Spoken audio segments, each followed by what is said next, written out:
There are times when the big picture blows your mind and it makes you really think about so many things that you can't even put into words.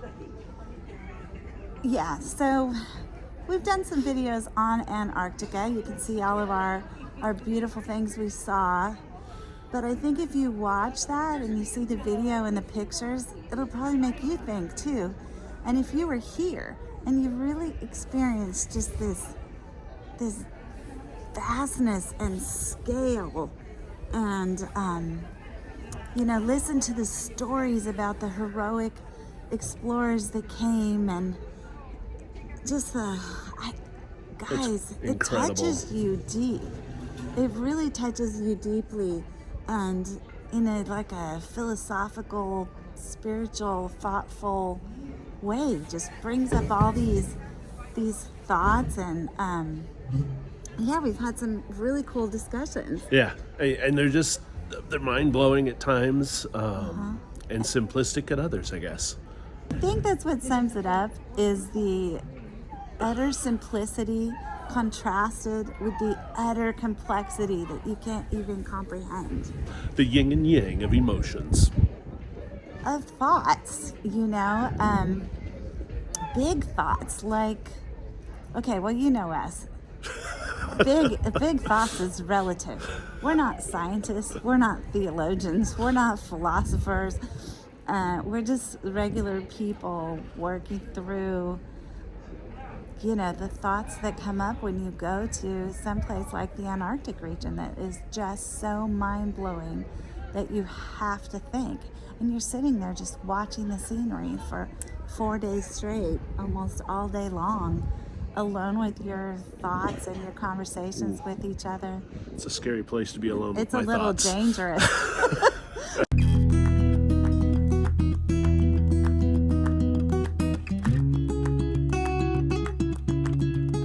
Scary place to be alone It's with a my little thoughts. dangerous.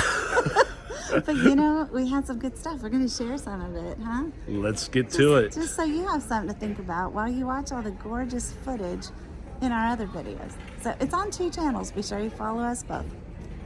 Wow, this is just such a privilege to be here. Just an honor to really see something that most of the world never gets to see. It's mind-blowing just to think about how few pairs of eyes have laid themselves upon the grandeur of Antarctica. I know. I mean, even, exploration is only a couple hundred years old. And those were people few and far between that were so brave and so heroic. And then the commercial aspect of visiting Antarctica is fairly recent. When you think about history, you think, how many people have even come here on cruises? It's just... Well, there's not too many other ways to get here. Well, that's pretty much it, unless you're a scientist. But, what I'm saying is very few people. It hasn't been around very long. No. Hasn't been possible very long. And just to know that we've had this opportunity is completely mind-blowing. Yeah, it is. And such a privilege. And I guess, I always had this goal to go, but I never thought we could. But, we honestly, you guys, got here for a steal. Probably what you pay for a week vacation to go 100 miles from your house. I'm not joking. The casino rates on this cruise were unbelievable. But Definitely a bucket list. so definitely a privilege and something we don't take lightly. No. We're very grateful to be here. So we just left, and we're going to be swaying a little bit because we're crossing the Drake Passage, which is something of legend. Yes, it is. One of the rougher seas of the world. That hasn't been for us so far. On the way over, it was no rougher than, say, the Atlantic or, anywhere that's rough up by Norway, Iceland. But we're now embarked on the way back, so we'll see what happens. I don't know. It probably won't be that rough again. We've had incredible weather also, which is another gift because a lot of times it's very fogged in here and you can't really see anything. which also enhances that realization of the dangers that so many undertook to come here. Yeah, I mean, and even in current times, if they're a captain to We're really moving. the captain the ship to get here now, you've got to have at least, I think it's 3 years experience. They said not just captaining a ship, but also down here. Yeah, they don't take it lightly. They're actually, well, at least with Princess, they have these rules, and so a different ship is taking over next year, so that person's already training, they're an experienced captain, but they're training with an experienced Antarctica crew to learn how to navigate, because we saw a really interesting thing by the pilot, and it actually takes him like 3 months to plan this like a couple week long Antarctic voyage. Yeah. So if it's somebody who's not done that over and over, he's been doing it for many years, they actually may take like 6 months, he said, because it's a very precarious area and you have to be very, very careful. You have to really plan ahead. You've got to know what you're walking into. Or sailing. Yeah. Into. Yeah, the weather, the wind, the currents, the ice flows, there's so many factors. And then once you get here, you have to be able to change plans on the fly because the all that weather stuff changes. Yeah. Oh my gosh, you guys, the weather, it's like in one day you have multiple lighting conditions, multiple cloud levels, it's snowing for a few hours, and then all of a sudden it's really nice out, and the temperature's up and down, the wind's up and down. The water is like a glass lake a lot of the time. Yeah, at least while we're here, and then we hear other times it's not so glassy. Yeah, and they say like, oh, we had such an easy, smooth sail this time. And we're like, okay, it's crazy. Well, and even trying to my professional filming abilities for you guys, taking pictures and a little bit of video. Gosh, it's like 1 minute it's this beautiful shot, and then the lighting changes and it's something so dramatically different. It's really unpredictable here. I guess that is what I would say. And you do realize how far away you are, even though it didn't take that long to get here, maybe 36 hours across the Drake from Ushuaia, Argentina. But they warn you and they remind you constantly. The captain came on the loudspeaker and it's like, please use the handrails because we are far away from anyone coming to help if we have a medical emergency. Yeah, they remind you a lot. Yes. Don't take chances. Don't have a medical emergency. There is no outside help. It's whatever's on this ship. That's what you've got to deal with. Yeah. And then he was actually talking too in the thing about how, there's a lot of smaller expedition ships up here. We saw a couple, but it's not crowded. No. Not like Alaska where there's all ships all over the place. No. Where you've got like 3 or 4 big passenger ships like this. No. Kind of in line to go see a glacier. Yeah. Here you'll see some smaller expedition ships, and that's it. And they have less than 500 people. So what he was telling us was that he has to really communicate with the other ships and be aware of what's going on. They share information. Is this bad ice over here? Are there too big of glacier chunks where it could drift and block you into an area and then you're stuck there? Oh, that was a whole other thing, the glacier chunks. Yeah, so they can crush you. I hope you guys saw the video of some of these things. They're bigger than the ship we're on, and we're on a big ship. Yeah. And he was talking about they have to stay double the distance, so they calculate the height of the iceberg, and they try to stay double the distance away because if it cracks and breaks underneath, so a piece down breaks under the water where no one can see it. But it's enough to throw off the buoyancy to where the whole iceberg will flip over. Yeah, and can swamp the ship or hit the ship. And they drift, so they have to be very aware of the size of the icebergs they're around and the wind, because it can literally come and crush the ship. Well, push it onto something else, yeah. Right, like where you're trapped then in between, say, a glacier or a rock on land and this huge iceberg. And because it's so dense and so heavy, it can literally just crunch the ship. So that's scary. You kind of get this feeling that you are small. Yeah, vulnerable feeling, and in fact, as you know that your ship has no outside help, then he's saying, well, we also have to kind of keep tabs on the smaller ships because we're their only help, because we're big enough to take on people. And it's like, okay, I'm really glad I'm not on a smaller ship, but also that's scary when you're the only help there is. You don't have any help. I don't know. Your only help, folks. You know what it is? It makes you, it's kind of like those things where you're in touch with your own mortality. Like if somebody gets in some horrible accident and you're like, wow, life can flip on a dime. Yeah. And it's kind of like that. Like you feel safe and fine, but that life is precarious. Like, that you're out in the wild. You have no control over your environment here. Yeah. I think at home, I think we feel less this way because we're full-time travelers, but, especially when you live at home, you feel like I've got all my stuff, I got my systems, I got my support network, like I'm in control of my life. I don't really think about things that can go wrong. Yeah.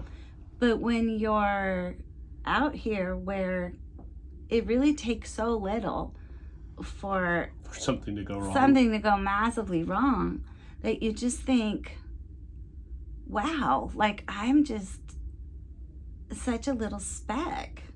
Yeah. And I think that's even amplified by just like the scope of the landscape. Yeah, and the coloring of the landscape and this breadth of it, where you're like you're looking out into the ocean as just vast nothingness, and you come to these just snow-capped black mountain rock.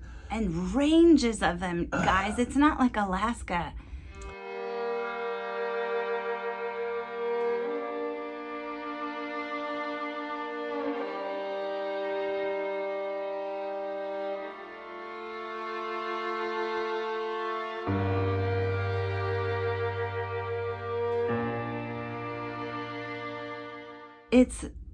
It's so much. This is the 5th largest continent in the world. And it's all snow.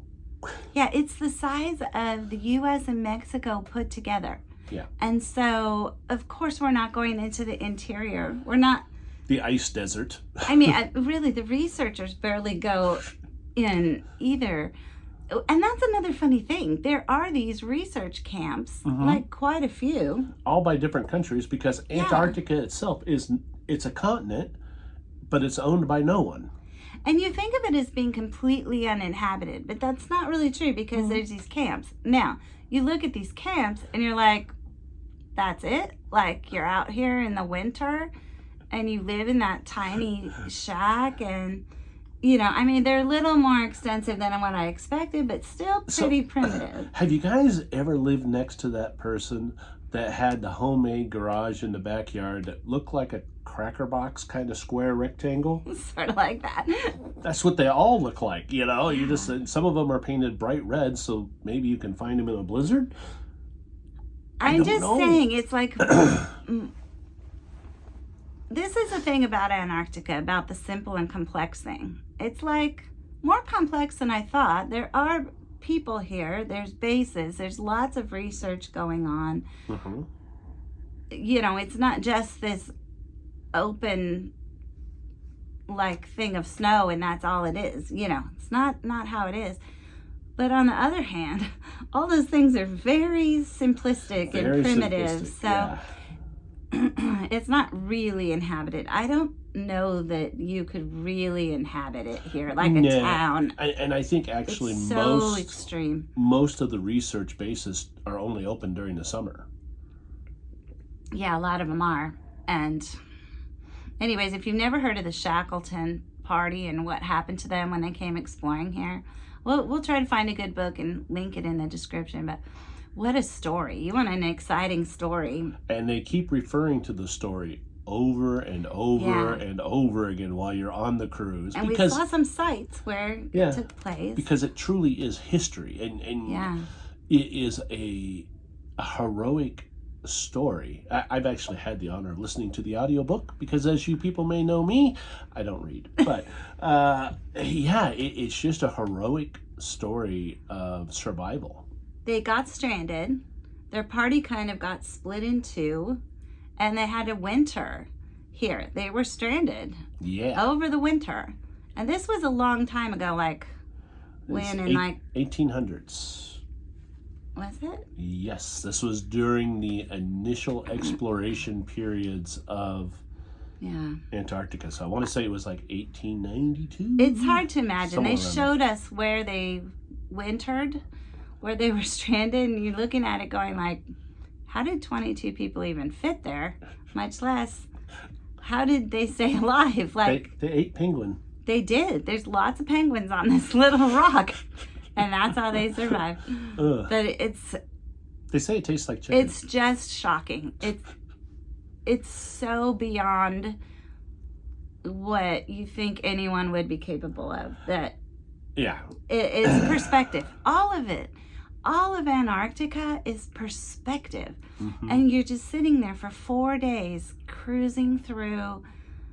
There's so many glaciers, guys, that they don't even all have names. Well, no, they have names, but nobody really knows them because it's like, well... They're not even on their map. Yeah, our map is not detailed enough to list all of these glaciers. And they'll just say, like, well, from what we can see at the bridge right now, there's 9 glaciers. That one's this name, that one's this name, and And the other smaller ones, we're not too sure. Yeah, and then... I mean, but that's the way the whole place was.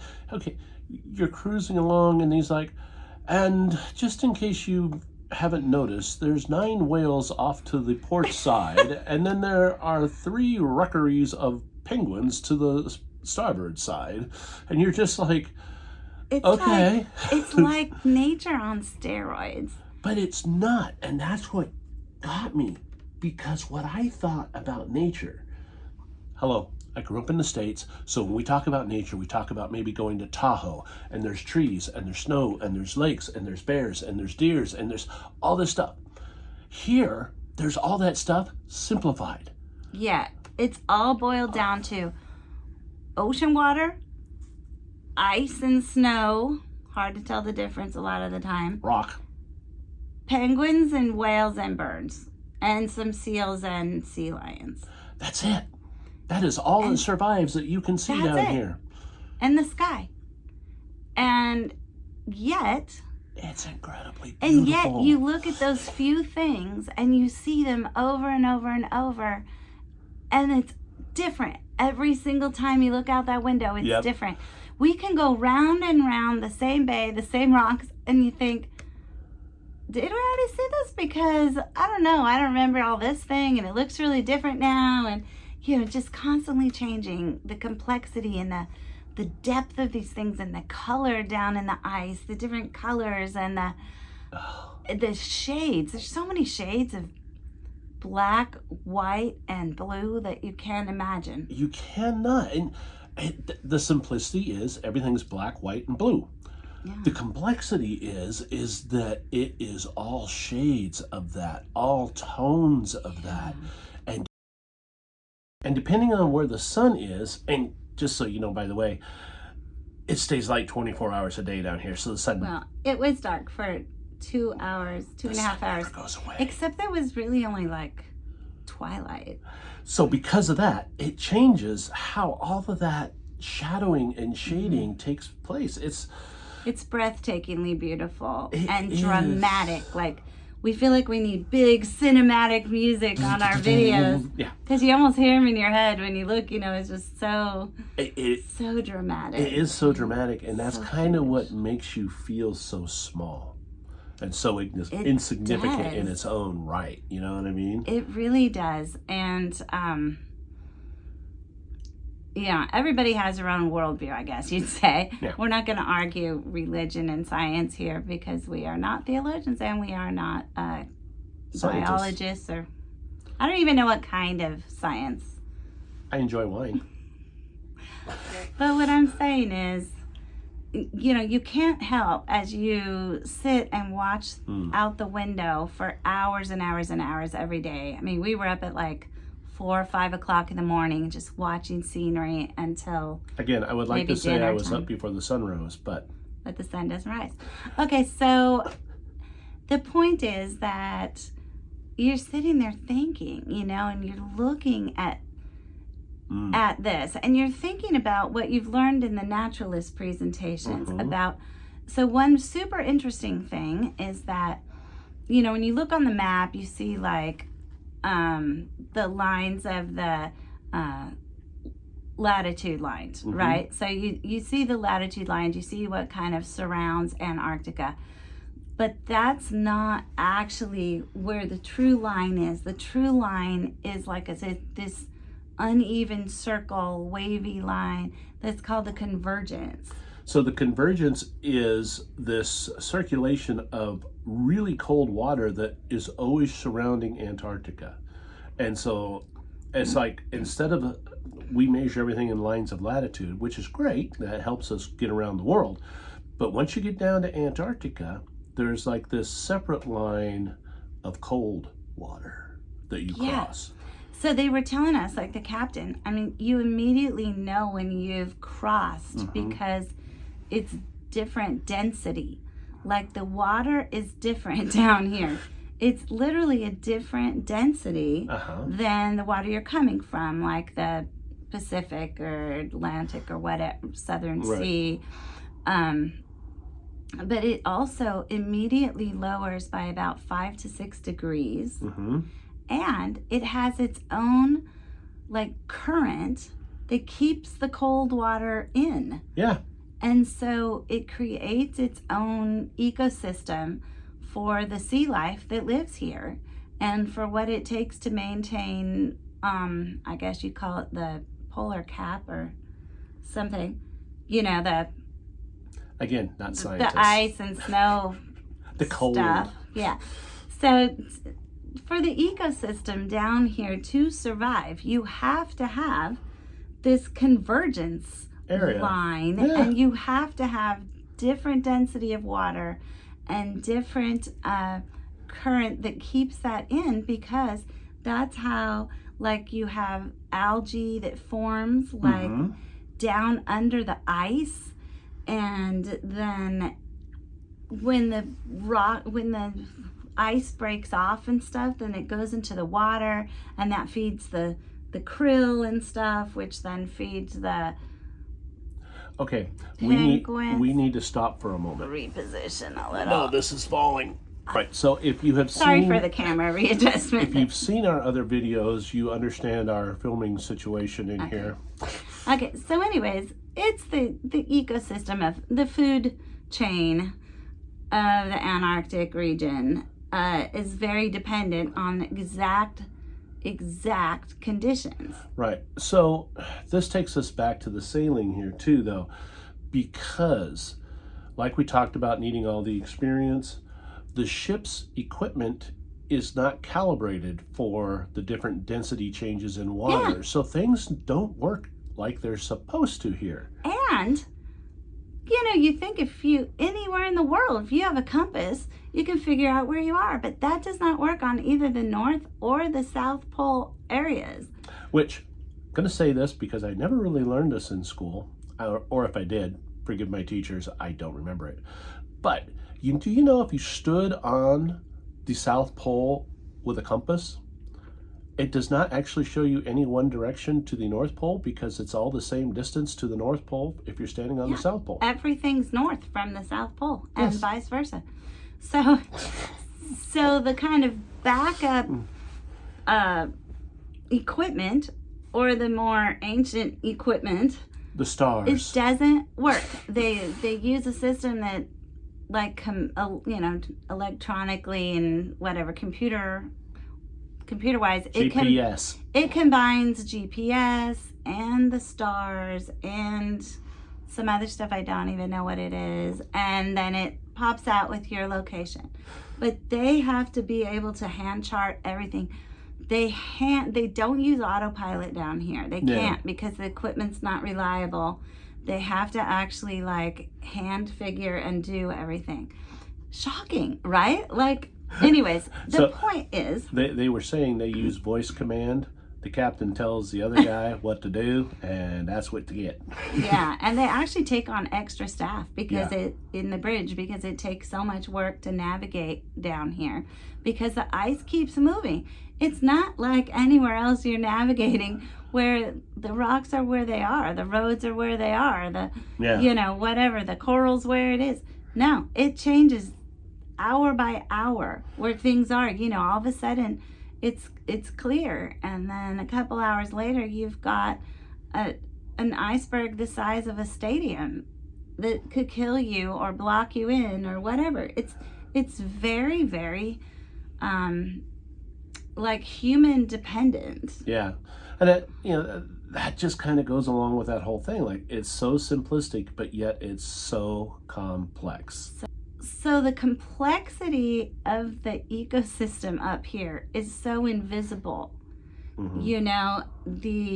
It's under the sea, and it has to be just right. Everything has to be just right for this to literally be the food court of the ocean's animals. Right. Tons of them only survive by migrating from way up north, clear down here, where they feast and feast and feast, and then they procreate, I guess. And that's how you get more whales. Tim would love to explain in detail. Okay, never mind. He won't. I'm not going to let him. But it's fascinating. And there's no land predators here. None. There's no polar bears here or anything like that. Pretty much, yeah. Well, there's no land here. Well, there is land. It's just, it doesn't work that way. The only thing on the land is, like, penguins, seals, and midges. Aren't midges like mosquitoes? They literally have them here. That's the only real, like, bug, I guess. Yeah. I don't know. Anyhow, it just makes you think. So, depending on your worldview, I'll let you decide. But, to me, it's like, wow, the intricacy of all this creation when nobody even saw it for so long. It was like just for God's pleasure. But not just that. It was for many, many scientific reasons for all of these mammals of the sea to survive and thrive and be sustainable, right? Yeah. And if you're a believer in evolution, then it's got to make you go back and go, okay, so in addition to animal changes and what have you, how did all these geological changes happen? No matter what you believe, it's gonna make you go back and to the beginning. Like all the way back to the beginning. You think the ice here, that was crazy to us. We started thinking, oh man.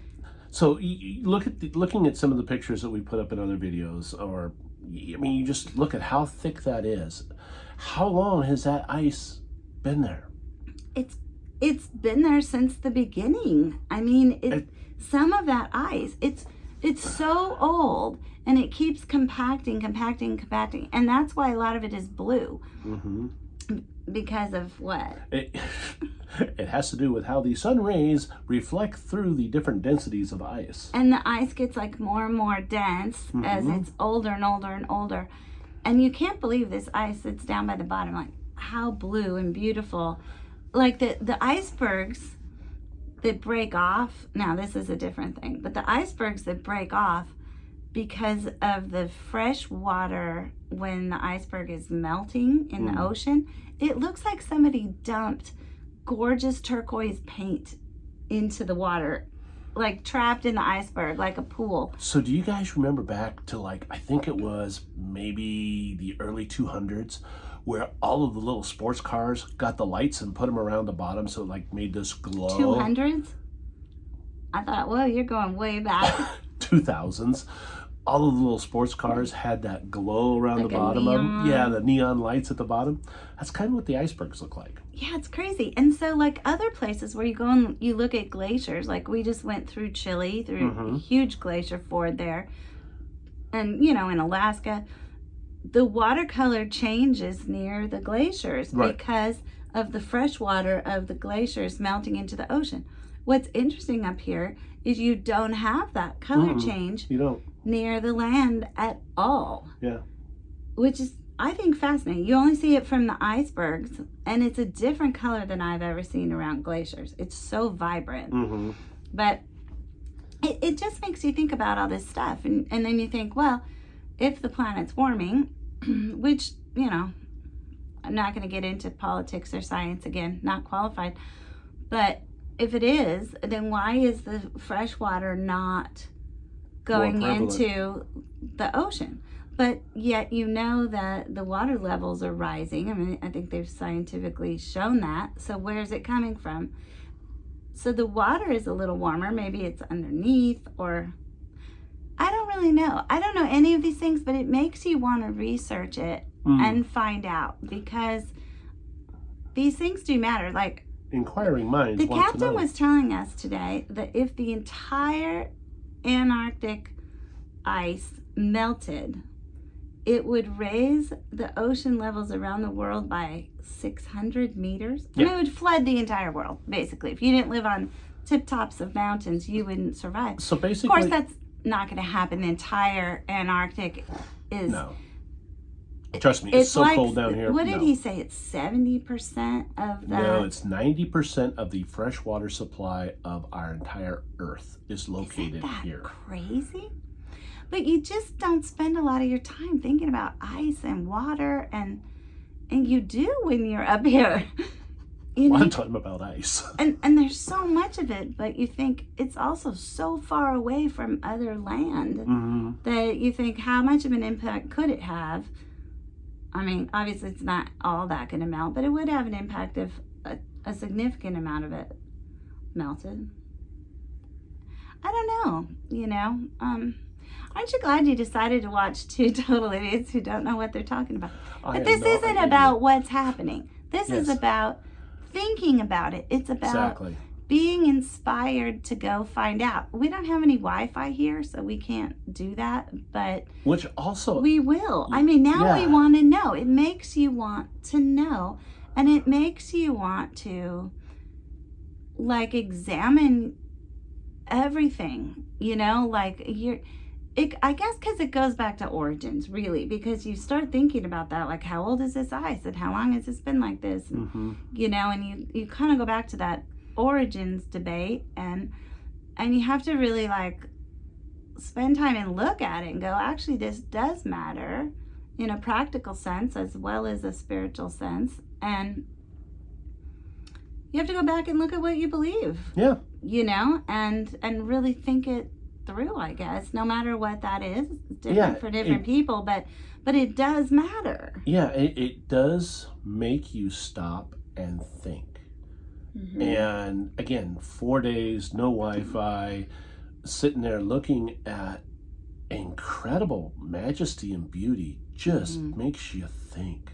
Yeah. The introspectiveness of it. And feeling insignificant and tiny in the world, you know, because you are up there. I mean, you are. Yeah. There's hardly anybody there, and you're one of them. And it's the 5th largest continent in the world. And you're just in one little tiny area where pretty much most of the people up there are, in this little tiny area. That, you know, it just really makes you think about everything, like the meaning of life and eternity, I guess, because it's so massive. You know, it's just mind-boggling, and it starts blowing your mind, and then you start sinking into all the other things that are mind-blowing, I guess. I don't know. It is. It's an interesting experience. It is an experience. And quite honestly, it's an experience that I would love to do again and again at this point. Yeah. And it kind of takes you out of your humanity. I think that's it. It takes you out of humanity. You're out in a place where humans don't belong. I think you would feel that way in space too, like the astronauts must feel like that because they're outside of humanity temporarily. Yeah, I mean, that's how it feels. So now you know how we feel, and now you know how we think, and now you know that our thought process and our knowledge is well. And that's the other thing. It makes you feel stupid. To be honest, it makes you realize how much you don't know. I think that's it. It makes you realize that there's so much more out there to educate yourself about and to learn about and to absorb and to experience and to taste. Yeah, we're so excited to have all these naturalists teaching us so much, and we're learning, but it has definitely given us a thirst not only to learn more about the area, to learn more about science in a lot of respects that touch on this. And the history. And history. The history is fascinating. But also to kind of dive into the spiritual aspect, I guess. And I mean, we know what we believe. It's not that. It's just no matter what you believe, there's a lot of parts of it you don't know, you know, that you just, and maybe they aren't knowable. But you know, it just makes you want to know, I guess. It makes you want to contemplate and really, you know, be very thoughtful. Oh no, she wants to become thoughtful. It's not intellectual as much as it's knowing thyself. It makes you want to know yourself and your place in the universe, I guess. There you go. Yeah. It makes you want to get out there and taste life for yourself. Yeah, and taste Antarctica if you can, because it's really something that I don't think you could experience any other way anywhere else. Like, subscribe, don't forget to comment, please be nice. Be sure you go watch the Antarctica video that shows all the scenery. Ooh. Because we'd like you to see what we're talking about, even though there's no way a picture or a video, even if we had a professional film team, can't capture it. But you know, you get a little taste. That's what we're about. Tasters. Thanks for tasting life with us. Now go out and taste life for yourself. And before you go, tap on the video on the screen and come hang out with us. We love you guys. Thanks for joining us.